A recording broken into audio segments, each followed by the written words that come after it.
दोस्तों अगर आप भी शुभमन गिल और श्रेयस अय्यर को खतरनाक बल्लेबाज मानते हैं तो हमारी इस वीडियो को एक लाइक जरूर कीजिएगा। दोस्तों ऑस्ट्रेलिया खिलाफ खेले गए दूसरे वनडे महामुकाबले में रोमांच की सारी हदें पार करते हुए भारतीय बल्लेबाज शुभमन गिल, श्रेयस अय्यर और केएल राहुल ने ऐसी तूफानी पारियां खेल दी हैं जिनके बाद ऑस्ट्रेलियाई गेंदबाज चकनाचूर हो गए हैं। तो किस तरीके से शुभमन गिल, श्रेयस अय्यर और केएल राहुल ने शानदार तूफान मचाते हुए ऑस्ट्रेलियाई गेंदबाजों को खून के आंसू रोने पर मजबूर कर दिया और शतकीय पारियां खेलकर इतिहास रचकर विश्व रिकॉर्ड कायम कर दिया, सब कुछ इस ब्रांड वीडियो में बताने जा रहे हैं। तो ऐसे में इन तीनों की तूफानी बल्लेबाजी का पूरा हाईलाइट वीडियो हम आपको आगे दिखाएंगे। मगर उससे पहले आपको क्या लगता है, शुभमन गिल, श्रेयस अय्यर और केएल राहुल में आप सबसे घातक बल्लेबाज किसको मानेंगे? प्रतिक्रियाएं कमेंट में दीजिए। साथ नए हैं तो हमारे चैनल को सब्सक्राइब करना और वीडियो को लाइक और शेयर करना नहीं भूलिएगा। दोस्तों ऑस्ट्रेलिया के खिलाफ खेली जा रही 3 मैचों की वनडे श्रृंखला में पहले वनडे में जीतने के बाद दूसरे वनडे में तूफान मचाते हुए भारतीय बल्लेबाजों ने आग ही लगा दी है। इंदौर के स्टेडियम में खेले जा रहे इस महामुकाबले में यह फैसला पूर्णतः गलत साबित हुआ। तो कैसे, आगे समझ लेते हैं। जहां भारतीय टीम की तरफ से ओपनर के तौर पर ऋतुराज गायकवाड़ और शुभमन गिल को भेजा गया। जहां पहले ओवर में नया गेंदबाज स्पेंसर जॉनसन गेंदबाजी करने आता है तो पारी की पहली गेंद पर ऋतुराज गायकवाड़ अपनी शानदार चौका लगाकर खाता खोलते हैं और दिखा देते हैं कि आज भारतीय टीम रुकने वाली नहीं है। इस ओवर की तीसरी गेंद पर भी स्पेंसर जॉनसन को बैक टू बैक दूसरी बाउंड्री भारतीय बल्लेबाज ऋतुराज गायकवाड़ के द्वारा लगाई जाती है और पहले ओवर में भारतीय टीम 13 रन बना लेती है। इसके बाद पारी के चौथे ओवर में जोश हेजलवुड गेंदबाजी करने आते हैं और ऋतुराज गायकवाड़ को चौथी गेंद पर विकेटकीपर बल्लेबाज एलेक्स कैरी के हाथों कैच आउट करते हुए पवेलियन की राह दिखाते हैं और भारतीय टीम 16 पर अपना पहला विकेट खो देती है और ऋतुराज गायकवाड़ 8 रन बनाकर पवेलियन वापस चले जाते हैं। और इसके बाद आते हैं श्रेयस अय्यर बल्लेबाजी करने के लिए और यहीं से तूफान शुरू होता है शुभमन गिल और श्रेयस अय्यर का। जहां पर सबसे पहले तो स्पेंसर जॉनसन को 5वें ओवर में श्रेयस अय्यर दूसरी गेंद पर एक चौका लगाते हैं और चौथी गेंद पर दूसरा चौका लगाकर इस ओवर में 9 रन बटोर लेते हैं और 26 पर भारतीय टीम को पहुंचा देते हैं। फिर अय्यर नहीं रुकते हैं, 6वें ओवर में जोश हेजलवुड को पहली गेंद पर और 5वीं गेंद पर 2 बैक टू बैक चौका लगा देते हैं और अपना खूंखार अंदाज जता देते हैं। जहां पर शॉन एबॉट 7वें ओवर लेकर आते हैं तो श्रेयस अय्यर उनको तीसरी गेंद पर हवा में लॉफ्ट करते हुए कवर्स की तरफ बाउंड्री से बाहर गेंद को भेज देते हैं और 47 पर भारतीय टीम को 7 ओवर में पहुंचा देते हैं। जहां पर अय्यर 8वें ओवर की तीसरी गेंद पर तूफान मचाते हुए एक चौका लगाते हैं और छोटी लेंथ में डाली गई गेंद को फाइन लेग की तरफ पुल शॉट लगाकर गैप में 4 रनों के लिए भेजते हैं और इस प्रकार भारतीय टीम शानदार अपने 50 रन पूरे कर लेती है और 8 ओवर समाप्त होते ही भारतीय टीम 1 विकेट खोकर 54 पर पहुंच जाती है। इसके बाद फिर शुभमन गिल भी अपना खतरनाक अंदाज दिखाते हैं और अगले ओवर में शॉन एबॉट को पहली गेंद पर गगनचुंबी छक्का और तीसरी गेंद पर एक चौका लगा देते हैं। फिर 10वें ओवर में कैमरॉन ग्रीन को एक चौका और एक छक्का लगा दिया जाता है। फिर बारिश आ जाती है मगर बारिश के बाद 10वें ओवर समाप्त होने तक भारतीय टीम 1 विकेट खोकर 80 रन पर पहुंच चुकी थी। मगर शुभमन गिल फिर 11वें ओवर में जंपा को एक गगनचुंबी छक्का लगा देते हैं और भारतीय टीम के सामने ऑस्ट्रेलिया बिल्कुल छोटी नजर आ रही थी। 14वें ओवर में तो शुभमन गिल आग लगाते हुए ग्रीन को पहली गेंद पर गगनचुंबी छक्का और एक चौका और लगा देते हैं। इसके साथ ही श्रेयस अय्यर भी 16वें ओवर में एक गगनचुंबी छक्का लगाकर भारतीय टीम के स्कोर को 16 ओवर की समाप्ति तक 128 पर पहुंचा देते हैं। ऐसे में यह दोनों जिस तरीके से खेल रहे थे वह टेस्ट को T20 नहीं T10 बना चुके थे, जहां पर लगातार बाउंड्रियों का प्रहार करते हुए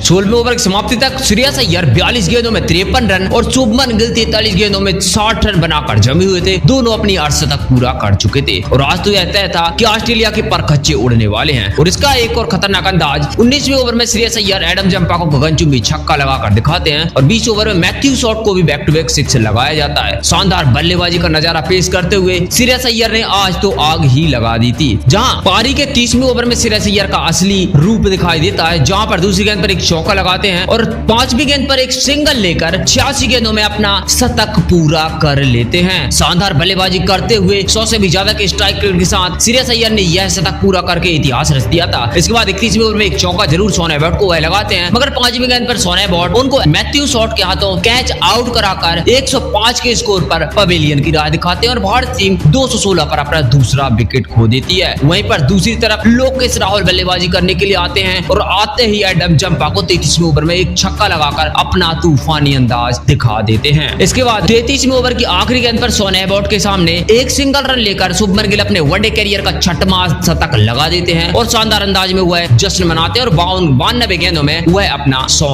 पूरा करते हैं और भारतीय टीम को 230 तक पहुंचा देते हैं। इसके बाद तो लोकेश राहुल कैमरॉन ग्रीन को 35वें ओवर में एक छक्का लगाते हैं मगर कैमरॉन ग्रीन 5वीं गेंद पर शुभमन गिल को एलेक्स कैरी के हाथों कैच आउट कराकर 104 के स्कोर पर पवेलियन की राह दिखा देते हैं और भारतीय टीम को 243 पर एक और झटका लगता है। मगर इसके बाद ईशान किशन आते हैं 35वें ओवर की छठवीं गेंद पर गगनचुंबी छक्का लगाकर अपना खाता खोलते हैं और तूफानी अंदाज दिखाते हुए आज लोकेश राहुल तो रुकने का नाम नहीं ले रहे थे, जहां पर 36वें ओवर की चौथी गेंद पर एक शानदार चौका लगाया जाता है और टप्पा खाकर गेंद सीधी सीमा रेखा से बाहर जाती है। इसके बाद 37वें ओवर में कैमरॉन ग्रीन आते हैं तो हवा में गेंद को उड़ाते हुए लोकेश राहुल गगनचुंबी छक्का लगाते हैं और 271 पर अपनी टीम को पहुंचा देते हैं, जहां पर ईशान किशन भी आज तूफानी अंदाज में बल्लेबाजी कर रहे थे। 40वें ओवर में जहां पर वह एडम जंपा को पहली गेंद पर गगनचुंबी छक्का लगाते हैं, गेंद बीच बल्ले से लगकर सीधी स्टैंड में गई और भारतीय टीम अपने 300 रन भी पूरे कर लेती है। मगर 41वें ओवर की दूसरी गेंद पर ईशान किशन 31 रन बनाकर एडम जंपा का शिकार बन जाते हैं और एडम जंपा उनको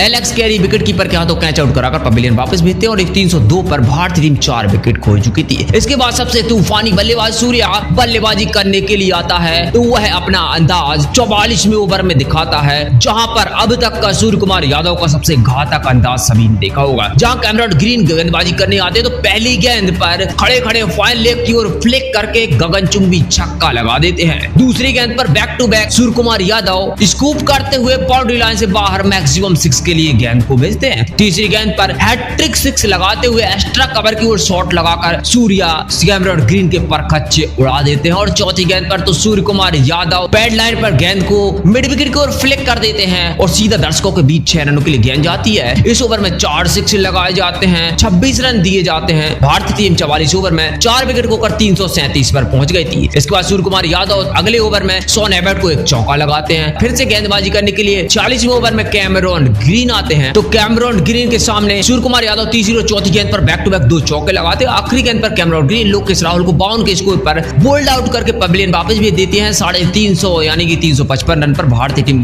5वां विकेट खोती है। इसके बाद सूर्य कुमार यादव अगले ही ओवर में शॉन एबर्ट को गगनचुंबी छक्का लगा देते हैं और अपनी पारी को 49 पर ले जाते हैं। इतनी तूफानी बल्लेबाजी देखते हुए ऑस्ट्रेलिया टीम चकनाचूर हो गई थी और सूर्य कुमार यादव शानदार बल्लेबाजी करते हुए 47वें ओवर में शैन ओवर को चौथी गेंद पर एक और चौका लगाते हैं और 53 रन पर पहुंच जाते हैं और अपना अर्धशतक पूरा कर लेते हैं। जहां पर 27 गेंदों में वह शानदार अपना अर्धशतक पूरा करके सबको चौंका देते हैं और अपना तूफानी अंदाज दिखाकर बता देते हैं कि क्यों उनको दुनिया का सबसे खूंखार बल्लेबाज माना जाता है। इसके साथ ही भारतीय टीम 47.2 ओवर तक 377 रन बना चुकी थी और भारतीय टीम ऑस्ट्रेलिया को चकनाचूर कर चुकी थी। ऐसे में सूर्या की इस तूफानी बल्लेबाजी के बाद आपको क्या लगता है, शुभमन गिल, सूर्य कुमार यादव, केएल राहुल या फिर श्रेयस अय्यर में से आप सभी को सबसे घातक बल्लेबाजी किसकी लगती है? प्रतिक्रिया कमेंट में दीजिए। नए हैं सब्सक्राइब करना नहीं भूलिएगा।